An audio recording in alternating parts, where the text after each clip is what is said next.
Ayah Eki kalah pangkat. Pengacara Prabowo turun tangan bela keluarga Vina Cirebon, netizen, bongkar. 8 pelaku sudah dipenjara hukuman pasca 8 tahun kasus Vina Cirebon bergulir.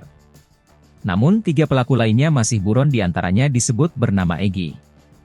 Egy diduga anak pejabat kepolisian sehingga membuat pengacara dari tim Prabowo Gibran, Hotman Paris turun gunung membela keluarga Vina Cirebon.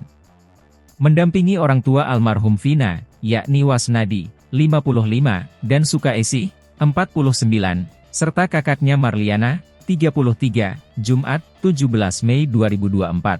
Ia siap menguak tabir misteri kasus Vina, terutama 3 dalang utama yang masih bebas. Hotman menilai, jika polisi mau akan sangat mudah melacak 3 pelaku, Egy, Andi dan Pegi alias Perong. Yakni diusut melalui 2 metode. Pertama, jejak digital keluarga pelaku.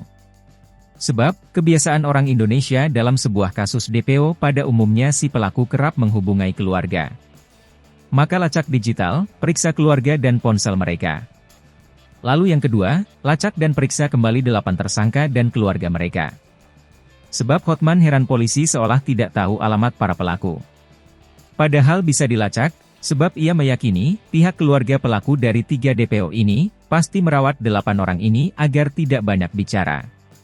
Cek HP 8 tersangka yang sudah divonis, ujarnya.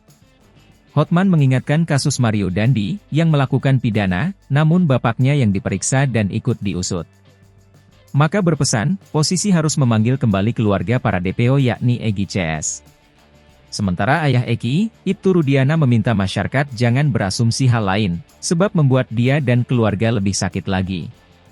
Selama 8 tahun berjuang untuk keadilan, Eki bekerja sama dengan Reskrim menangkap 8 pelaku yang masih bebas.